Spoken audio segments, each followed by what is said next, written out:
Mint is still $15 a month for premium wireless. And if you haven't made the switch yet, here are 15 reasons why you should. 1, it's $15 a month. 2, seriously, it's $15 a month. 3, no big contrast. 4, I use it. 5, my mom uses it. Are you playing me off? That's what's happening, right? Okay, give it a try at mintmobile.com/switch. Upfront payment of $45 for 3-month plan, $15 per month equivalent required. New customer offer first 3 months only. Then full price plan options available. Taxes and fees extra. See mintmobile.com. As a sports fan, I have to confess. Sometimes the game gets kind of boring. That's when I unfold my Samsung Galaxy Z Fold 7 and use multi-window viewing on its large screen. Boring game? I'm checking out my fantasy baseball league at the same time. Score still 1-0? I'm replying to emails in the other window, scoring points with the boss. Semifinals finally getting exciting? I'm buying tickets to the finals and booking my flights. Can your phone do that? The new Galaxy Z Fold 7. Get yours at Samsung.com. Atheists, agnostics, long-haired weirdos, short-haired weirdos, vandals, hooligans. The government, hug the government, love the government, hug the government. Welcome to The Politics Guys, a place for bipartisan, rational, and civil debate on American politics and policy.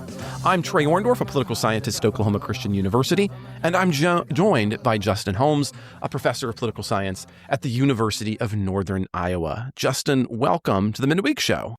Hey, Trey, it's good talking to you. Well, we've got some excitingness that we're launching today, or I hope it's excitingness to listeners at least. We'll find out. I'm looking for... I'm always excited. That's my problem, is like politics stuff. And I just want to entertain myself, ultimately. So I know I'm going to be entertained by this. Well, students will oftentimes ask me, like, why are you in such a good mood most of the time? Like, sometimes you're in your pain, you got this stuff going on. It's like, I'm fulfilling my life purpose. I got to think about some really cool things every day with some really cool people. And I love that. And so that's what we're going to be doing here as well, right? And so Justin and I are going to begin. Again, we're looking for your feedback. Let us know what you think about this. But we're going to begin thinking about contemporary political ideologies. And we're going to look at them in a broad way. And we're going to start by thinking about what ideologies are. That's what's going to be today. And then we're going to kind of go through some of the major, the contemporary ideologies. And we'll start with like classical ideologies, because a good starting point is generally going to be classical liberalism. We can look at its variants. We'll talk about those kinds of things. We'll talk about things like what's conservatism. And that's, I think, useful for a conceptual schema for a lot of reasons. And one of that is, I don't know if you've experienced this, Justin, but when I have taught, one of the things that I think I have helped people with is recognize what they really are. Right. I had this really sincere student, I'm thinking a couple of years ago, we had been talking. In that case, that was actually ideologies back then. He came in, he said, I always thought I was a conservative. And I said, you aren't, are you, though? Because I had known him pretty well. And he said, I'm not. How did you know? And I said, well, none of your beliefs and positions were really conservative. And he said, no. Mm-hmm. He said, I really hate Burke. And this Russell Kirk guy, like, how does anybody who, like, no, he's, and really what he was a nationalist, right?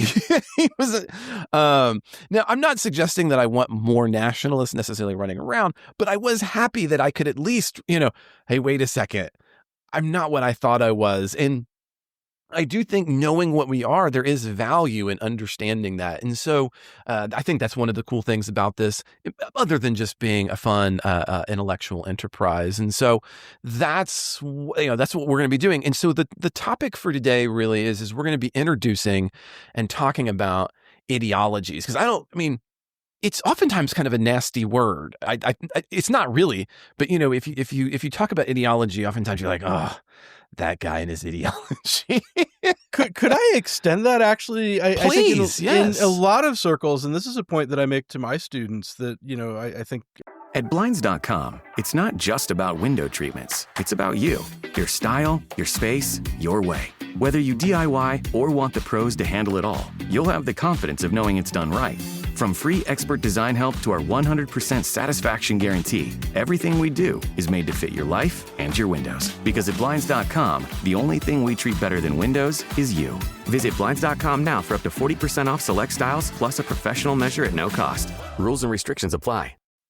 the takeaway that I hope they have is that politics isn't a dirty word. I think a lot of times, Yes. It's like, oh, well, they're just playing politics with that. It's like, well, it's Congress. What on earth do you think they're supposed to do?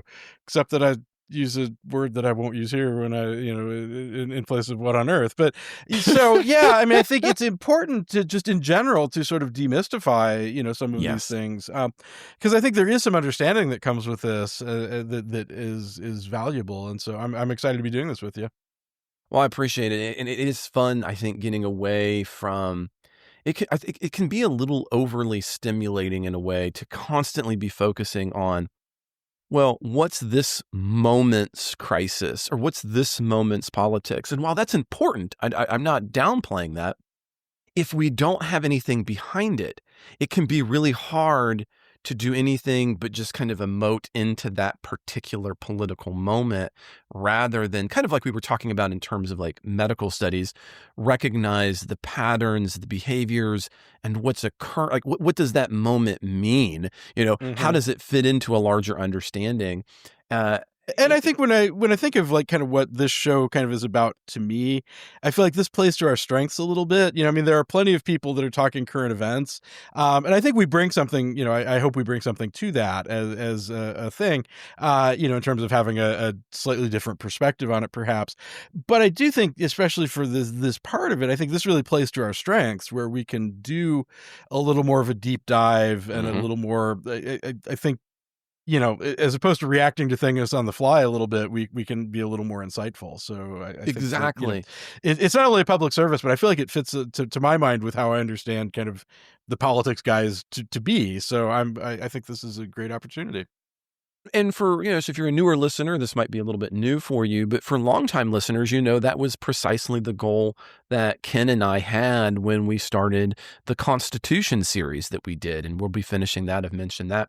But let's stick here with Justin and myself and ideologies. What we're going to be doing on this show is we're going to be introducing the concept of what is an ideology. Again, as you're mentioning there, Justin, trying to destigmatize it, demystify it. What is that? Ideology is a relatively recent term in and of itself.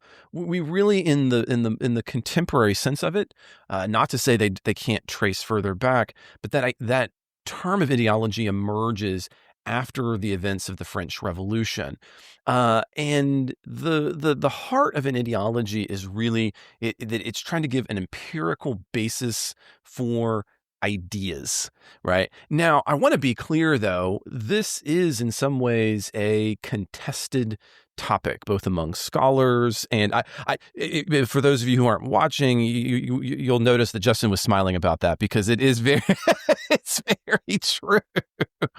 I used to do some contemporary ideology in my political psych class, and yeah, I mean, we had two books that like fought with each other, basically, metaphorically, but yeah. No, I think there's some commonality there, and to get in that, and that's what we're going to try to do, But before we get to all of that, I'm actually going to have to end our ad-supported preview of the show. We've actually come to that moment already. So if you want to continue this introduction into ideologies, you're going to need to become a supporter of the show. And it's not just going to get you what Justin and I are doing right now. It also gets you what Ken and I are going to be starting here shortly, which is we're going to be moving from the Constitution in October, and we're going to be taking a look at the Federalist Papers. So there's a lot of really cool new supporters exclusive content that is going to be coming your way. You also get access to things like our Discord group. I've been sharing these ideas there, and I love to get that feedback, some really deep conversations. Sometimes the conversations are so deep, and I think I can't even weigh in on this. I'm just reading because I'm enjoying myself, and other times I can't help but write. So sometimes I feel a little bit more like an Adams, and sometimes I feel more like a Jefferson, I guess, to the to the extent that I have to be involved. But I'm always there. So, but those are all possible by becoming a supporter of the Politics Guys. To do that, all you have to do is head down to the show notes and you can click through to become a supporter. You can also become a supporter by heading to politicsguys.com/support. You can also go to Patreon/politicsguys and become a supporter of the show as well. So there's a lot of different ways to do that. I'm going to encourage you to do that. If you'd like to reach out to us and you're not a supporter, Email is generally the best, and that's mail@politicsguys.com. It's also very helpful if you rate and subscribe and review these episodes, including this one, and you can do that now. But I want to give a wonderful shout out to the people who make this podcast so possible, and that's our executive producers. And they are Wilma Marino, Daniel Toe, Ryan Beasley, Don Oglesby, Derek Schmidt, Dakota Heath, Jason Chrysler, Dave Dean, Jeremy Larson, Brian Matza, and Jody Miller. We'll be back with a full episode, not for just supporters this weekend, and I hope either way you'll join us then.